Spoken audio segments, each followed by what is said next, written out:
Ladies and gentlemen, welcome back to Communiqué 18. May I now invite on stage Dr. R. Venkateswaran for the keynote session.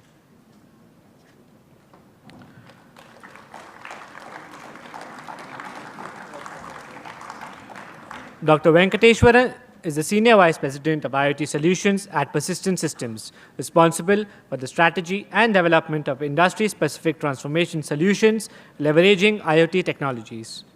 He joined Persistent Systems in 2002 and has undertaken various roles over the years, including that of Chief Technology Officer and SVP of Engineering for Persistent Products Business. Prior to Persistent, Mr. Venkateswaran worked for 7 years as a researcher at Bell Laboratories and also at the CTO office at Lucent Technologies. Welcome to Communiqué 18, sir.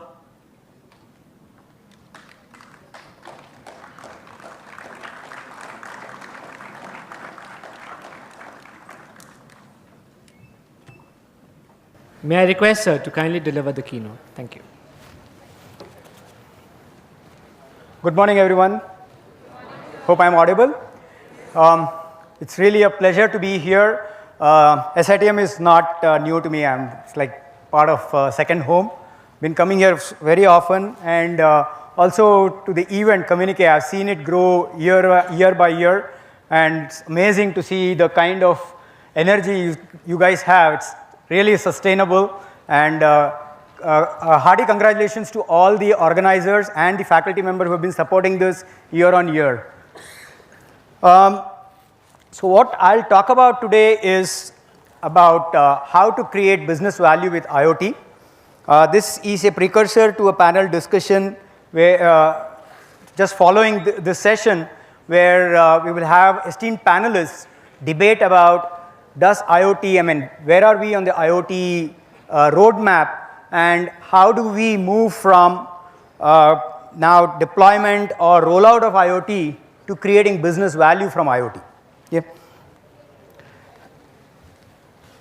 So let me give a quick perspective of where the IoT market is. Some of the numbers, of course, are debatable, but a quick global spend again depends on which analyst firms reports you read.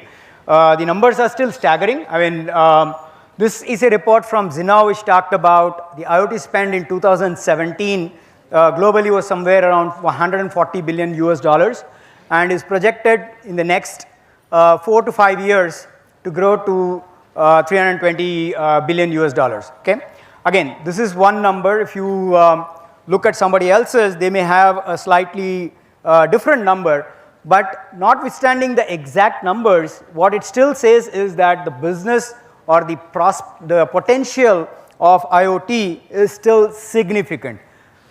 Give or take a few tens of billions of dollars here or there, it's still a staggering growth potential that IoT has today. And why is this growth? Who are the key players who are kind of making this happen? Are mainly the cloud and edge providers, the network equipment providers, the device manufacturers who provide the hardware, the sensors, and so on. And then there are the platform providers, the cloud platform providers who have kind of evolved to become IoT platform providers now, are kind of contributing or will contribute to the significant growth. Let me just share a couple of slides here from 2016 and 2017 just to give a contrast of where things are today. Right? In 2016, Dresner Advisory Services did a survey to find out the industries that are most likely to find IoT promising. Okay? So they talked about which industries are likely to adopt IoT in the coming years, and the top 5 were as shown here. Right? Telecom industry was supposed to had the most promise of adoption of IoT in 2016, and the reason I'm highlighting telecom is we are at SITM, right? So let's see where the telecom industry is headed as well, right? But let's see the numbers in 2017, right? The players who were there in 2016, pretty much many of them have gone out of the top 5 list and have moved out. A couple of them are still there. The manufacturing and energy is still at the top, and telecom has moved down by 3 notches. right? So you need to find out why that's the case. The primary reason is telecom operators still, I mean, they look at IoT as the traditional way of doing things. Their focus is IoT devices. Yes, there are going to be from traditional number of subscriber base is growing X by a factor of 5 or 10, and they look at it as, okay, now this is an opportunity for us to sell more SIM cards. Okay, so they still retain the thought process that they are the connectivity provider and not the value added service on top of that connectivity, which is why some of the adoption of or the growth of telecom in the adoption of IoT has been going down. Okay, this is just one of the reasons, and there are many more. The other is, of course, manufacturing industry. The reason it's moved up is they're seeing a lot of traction of adopting IoT. They're seeing the business value of it, and I'll talk about some of the examples during the course of my presentation and highlight where the value is coming from. Okay, is everything good with IoT? Promise is there, but there are still a lot of barriers to IoT adoption today, and I'm sure the panelists will talk some of these aspects during the course of their session, and security and privacy concerns are among the topmost concerns that today people have. With the, of course, with the adoption of GDPR and other things, there might be some better handle on how to address some of the security challenges. But yes, notwithstanding that, there is still a big concern about security and privacy when we talk about IoT, right? And last, the other challenges, of course, are the overall complexity of integration. How do we deploy this many billion devices across their businesses and so on. So there are many such reasons, and this is a study done by Gartner last year. But notwithstanding, the biggest challenge still seems to be that there is no clear ROI or return on investment or business value from IoT. Very few organizations are able to really stand up, put their hand up and say, yes, I will deploy IoT because I'm going to get this kind of business value, right? So the topic of today's session is very, very apt in the sense that how do we really get business value from an IoT solution? Okay, so that's what the rest of my presentation will kind of focus on. So let me talk about three things that is that will drive the value of business value from IoT. One is the nature of IoT itself. Okay, so what's happening is we all know what is IoT of people, right? What is or Internet of People? Everybody knows what is Internet of People? What is Internet of People? The way you and I use the Internet today. And let's contrast it with what is Internet of Things. How is it different? Okay. Number of Internet users worldwide, somewhere around 4 billion, right? Population of the world, 7.2 billion, depending on when you last looked up, but somewhere around that, right? So how is Internet of Things different from Internet of People? First thing is just the scale or the volume or the numbers. Internet of People is, even if you look at all the 7.6, maybe I was a little off, 7.6 billion people, there is still long ways to go for every one of them to be connected, but still there is an upper limit that it cannot exceed beyond the population, right? On the other hand, when you start looking at things, people are predicting that it would be at least 5 times, 10 times more than the Internet of People. So just sheer numbers. And why is that numbers coming from? If you look at the number of sensors, as people, we have what, 5 senses?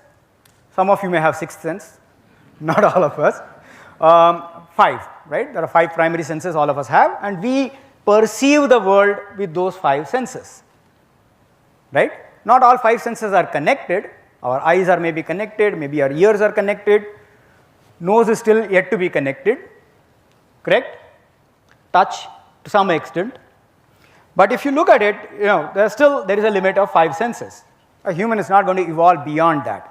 On the other hand, just take a simple smartphone. It already has maybe a dozen, maybe a little bit more, depending on the kind of smartphone you carry.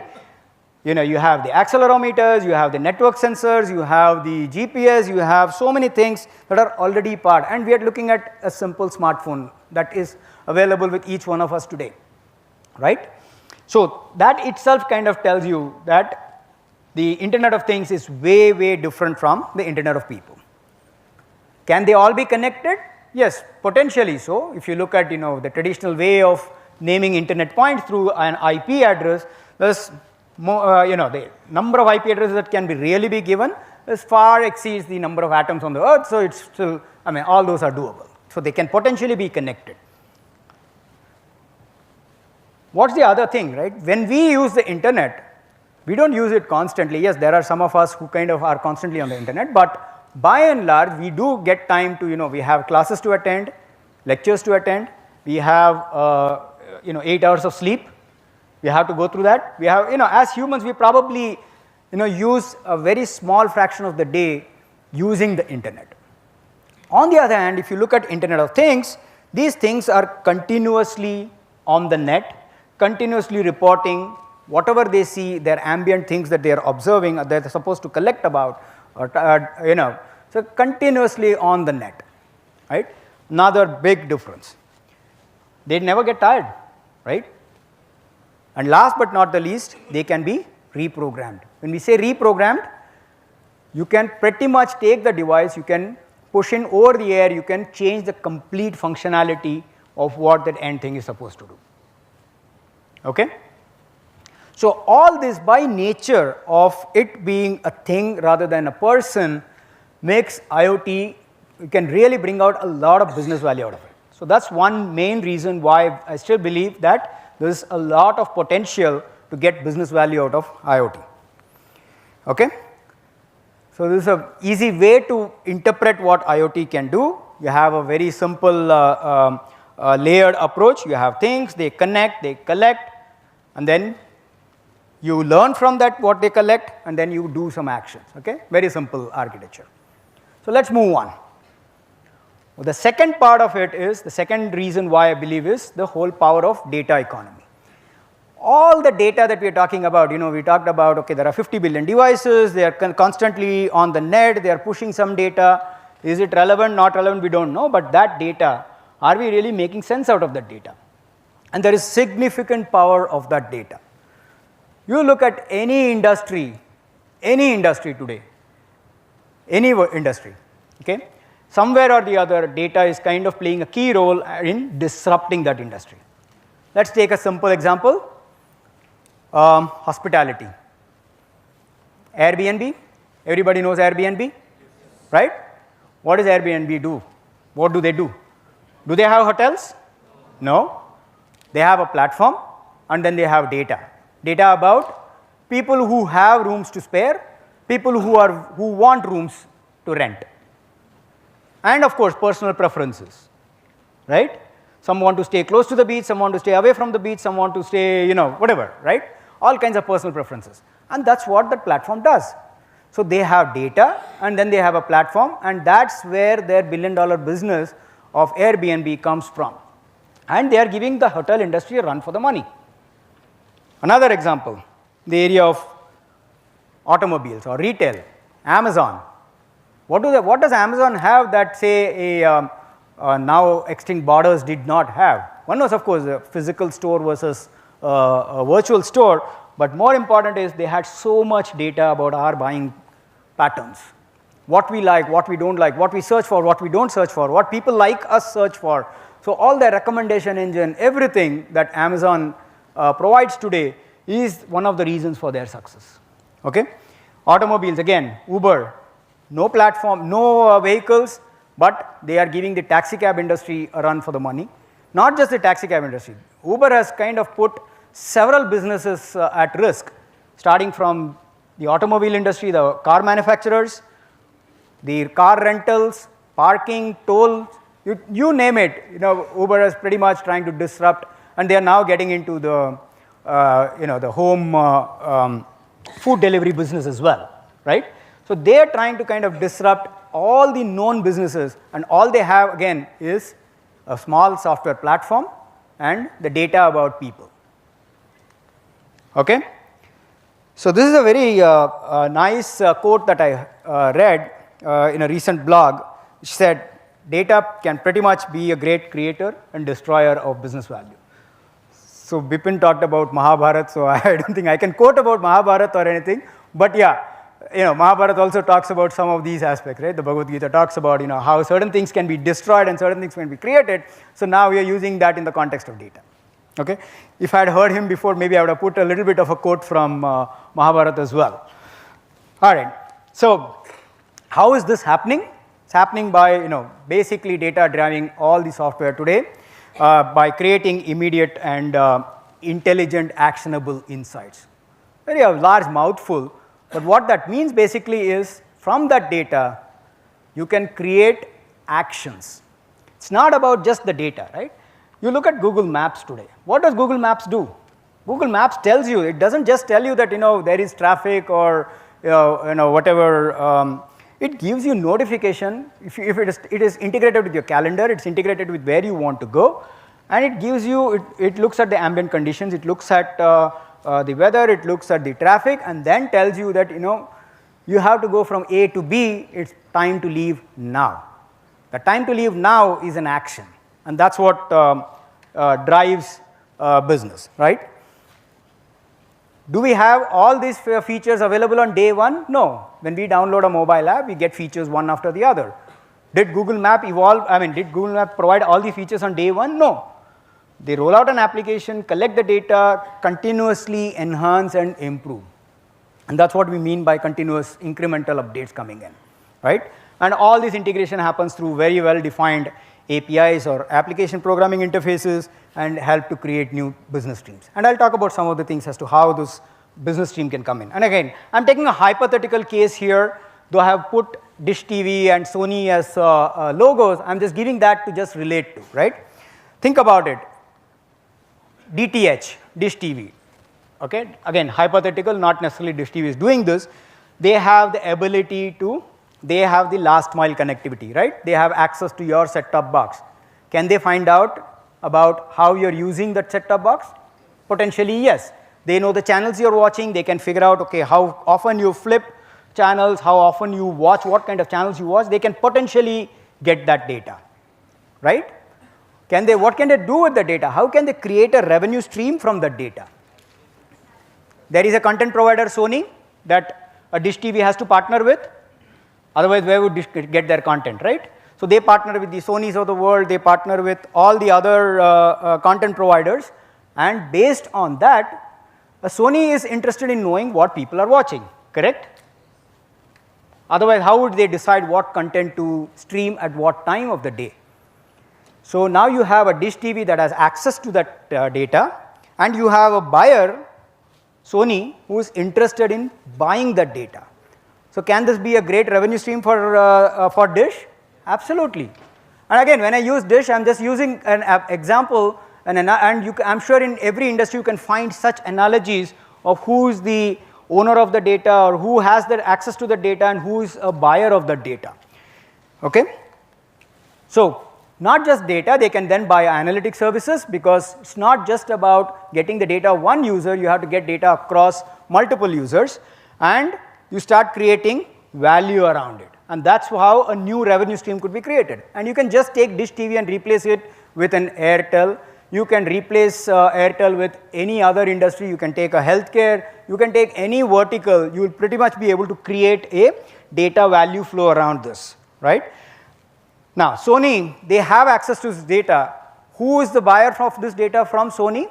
Are the ad guys, right? Tomorrow, if Pepsi wants to display an ad on the during a particular program, Sony is going to ask, the Pepsi is going to ask Sony, tell me which is the most popular program. When can I get the maximum eyeballs? Yes, definitely, there are certain common sense things like, okay, World Cup match or a tennis tournament, whatever, right? But eventually, everything supported by data makes sense. So there is a reseller. So not only can Sony just buy the data, they can also kind of package it and sell it to the ad providers or the ad agencies. Okay, so this is how the end-to-end data economy works. So you have first level data products being sold, and then you can create secondary data products, and that can also be sold. So you create an end-to-end data value chain. Make sense? Okay, The third key reason why I strongly believe that IoT can create value is this, the power of edge computing. Why is computing at the edge becoming more and more critical?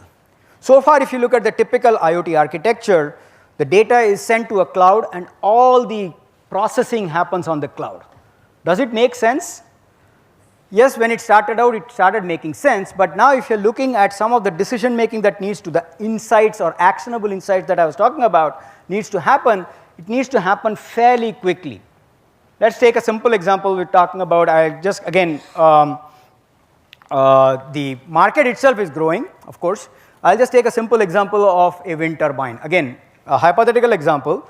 I don't know how many of you have ever seen a wind farm. Usually these wind farms are deployed in some far off remote locations where there is sufficient wind, and many times they are also deployed on hilltops. So going and getting access to a wind turbine is a very onerous task. Okay? So think about this. If you want to do anything related to wind turbines, you want to collect data from that, you need to, and if you want to take some actions around that wind turbine, that needs to happen locally at that point in time. Connectivity from that wind turbine to the cloud may not be as robust as you will see in a big city where you have 3G, 4G and higher speed connectivity available to collect the huge volumes of data and push that huge volume of data to the cloud. Okay? So in those kinds of situations, you have this challenge. Of course, with the advent of the other newer technologies like NB-IoT and others coming in, many of these challenges may go away. But today, this is a real problem. Okay? So you look at it this way. If I have to make any decision around that wind turbine, I need to make that decision right there. Think about an oil pipeline. If there is an oil pipeline burst, you want to stop the flow of oil, you need to take that decision immediately in that vicinity of that oil field, right? All those decisions have to happen locally. So you need a lot of processing power locally to be able to take care of that. Still, the biggest possible, the biggest infrastructure today is on the cloud. So the evolution of edge and cloud is what is really driving this part of the economy forward. Okay? So three things that create business value.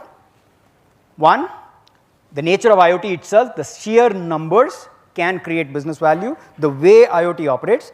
Second, power of data economy. And third, the advent of edge computing, capability of edge devices to be able to process and make local decisions locally is very, very critical in the success of getting business value out of IoT. Okay?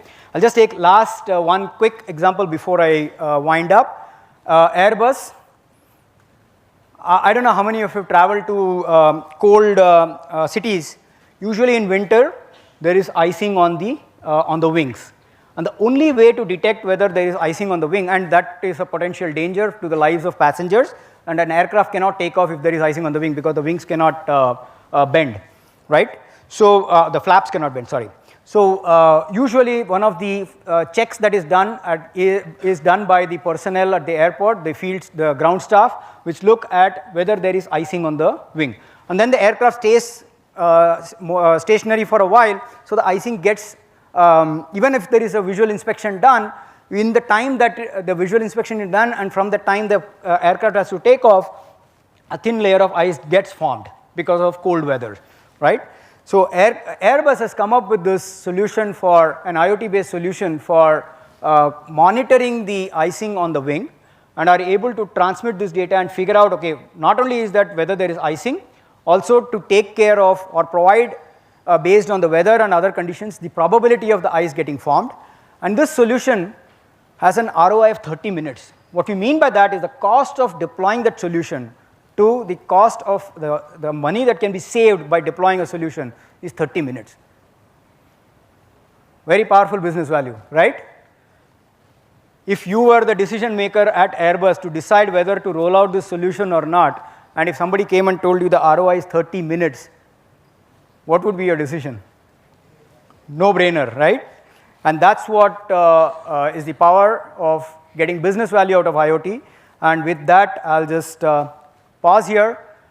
We are in interesting times, so I'm looking forward to the panel where we'll see more of these discussions happening by the esteemed panelists. So in the meantime, if there are any questions, I'll be happy to take it now. Thank you.